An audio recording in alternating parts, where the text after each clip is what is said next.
YouTube के हमारे सभी व्यूअर्स, इस जगत के समस्त इंग्लिश लैंग्वेज लवर्स, माननीय गूगल परिवार, YouTube परिवार, सेवारत कर्मचारियों, मेरे प्यारे बच्चों, मेरे प्यारे विद्यार्थियों, आप सभी के लिए आज की मेरी स्पोकन इंग्लिश क्लास प्रस्तुत है। व्यूअर्स, बहुत जल्द इसमें मैं परिवर्तन करने जा रहा हूँ। व्यूअर्स, अलग अलग तरह से मैं प्रतियोगिता के लिए भी आपको तैयार कर रहा हूँ और इसके साथ साथ हमारा स्पोकन इंग्लिश का काम भी चल रहा है। व्यूअर्स, हमें ज़्यादा से ज़्यादा शब्दों को जानना चाहिए। व्यूअर्स, उसकी नॉलेज रखनी चाहिए, तभी हमारे अंदर कॉन्फिडेंस उत्पन्न होता है। व्यूअर्स, मेरे प्यारे बच्चों, मैं आपके सदा साथ हूँ। आप सिर्फ प्रयास करते रहिए और आगे बढ़ते रहिए।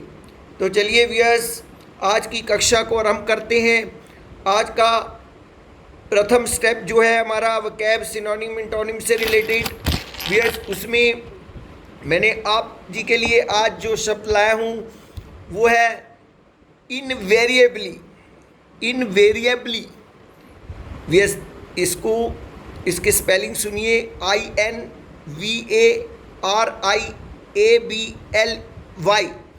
फिर से सुनिए, INVARIABLY।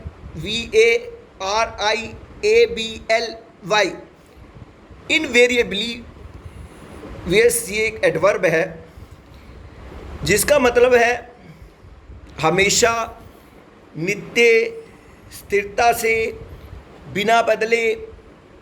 तो व्यूअर्स, ये सारे इसके अर्थ में आते हैं। व्यूअर्स, तो व्यूअर्स, इसके लिए अगर हम एक सेंटेंस प्रयोग करें तो इसमें इस प्रकार कह सकते हैं, I always invariably support my students. I always invariably support my students. कहने का अभिप्राय कि मैं लगातार अपने बच्चों की, अपने स्टूडेंट्स की सपोर्ट करता हूँ।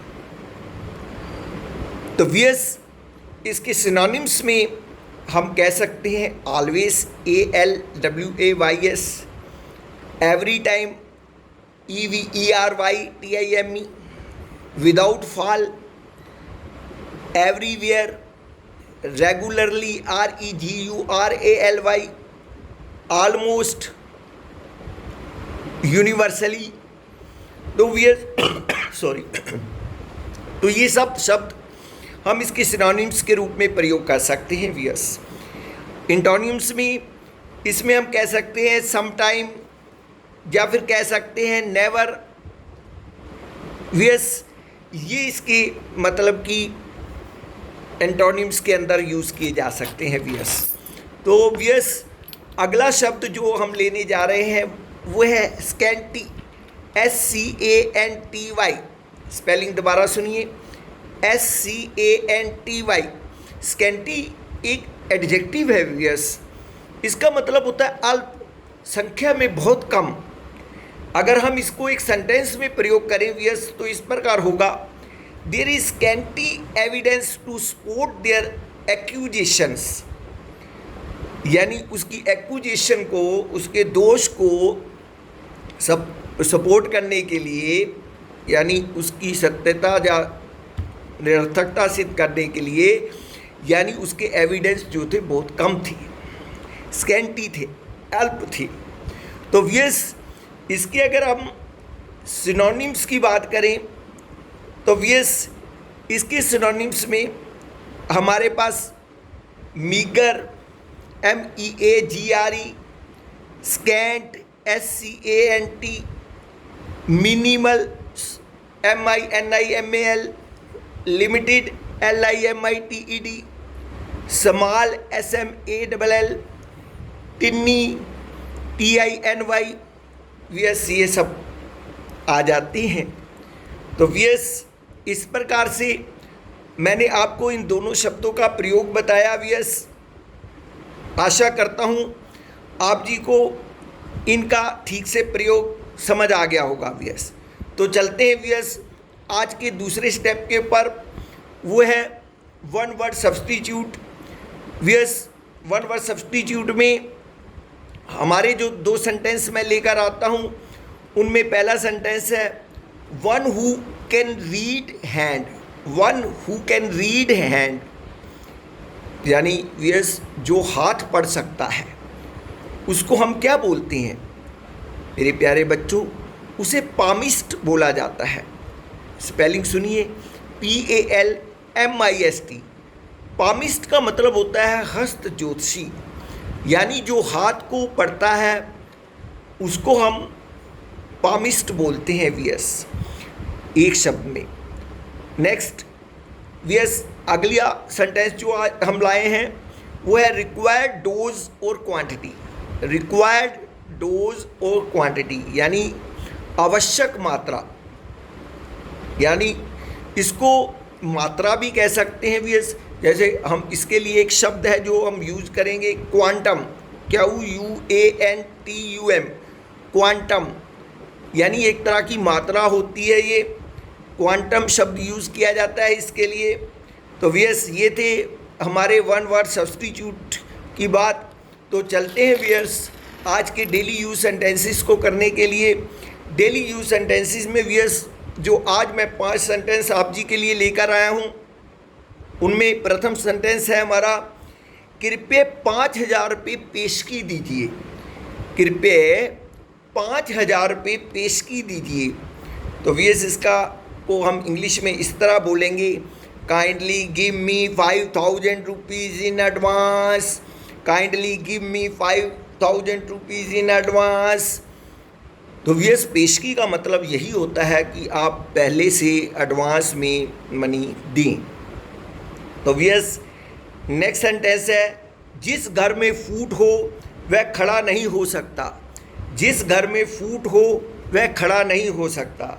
ए divided house cannot stand. A divided house cannot stand. जी मेरे प्यारे व्यूअर्स, हमें हमेशा घर में स्नेह से, प्यार से, सदस्यों की एकता के साथ रहना चाहिए व्यूअर्स, ठीक है। तभी हमारा जो परिवार है, तभी जो हमारा घर है वो ऊंचा उठता है व्यूअर्स। नेक्स्ट सेंटेंस है, आदमी पेट का दास है। Man is slave to his stomach.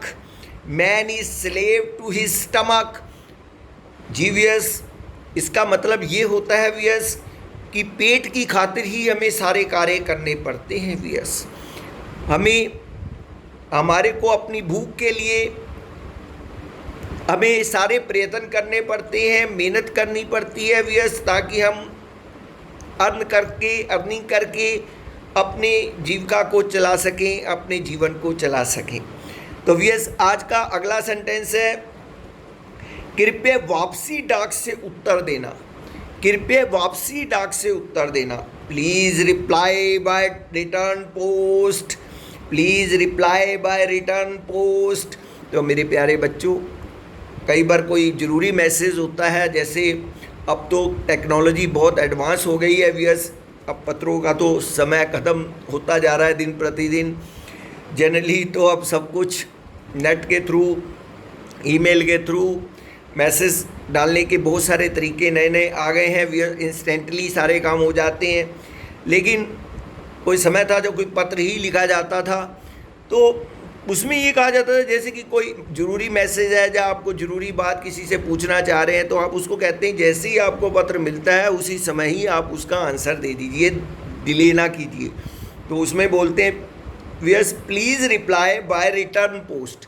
Please reply by return post. मेरे प्यारे बच्चों, आज का अंतिम सेंटेंस है, महान व्यक्ति जीवन की विषमताओं के बीच से ऊंचा उठते हैं। विषमताओं का मतलब होता है कठिनाइयों से, मुसीबतों में, संकटों में से ऊंचा उठते हैं। The great man rise through the ups and downs of life. The great man rise through the ups and downs of life.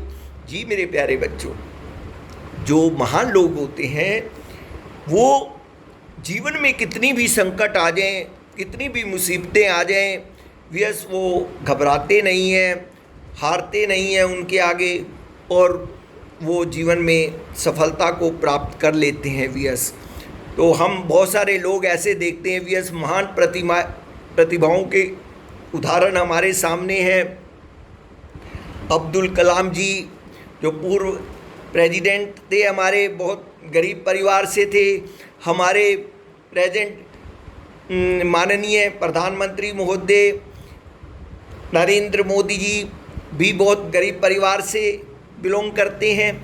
तो वीएस हमने देखा है ये सारी प्रतिभाएं ऊंची उठी, लेकिन देखो कितने उन्होंने पहले संकट सहे हैं वीएस, कितनी तकलीफ़ें सही हैं, लेकिन वो हारे नहीं उन तकलीफ़ों से।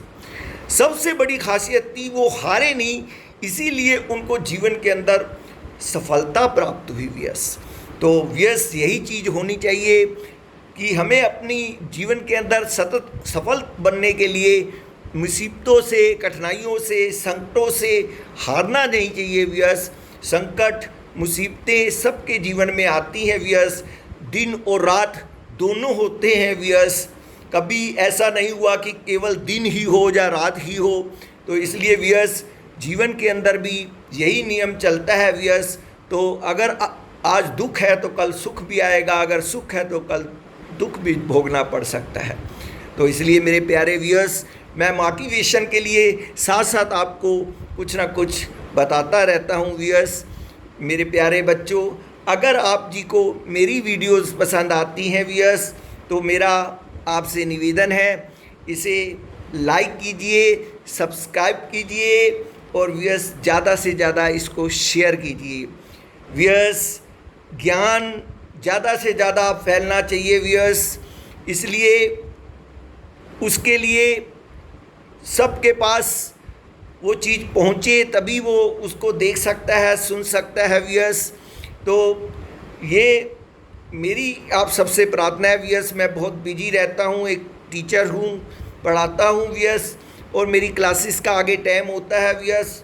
और इसलिए आप जी से प्रार्थना कि आप अपने रिलेटिव्स को, फ्रेंड्स को, नियर डियर्स को, सभी को ये वीडियोस आप शेयर कीजिए ताकि उनका भी ज्ञान बढ़ सके।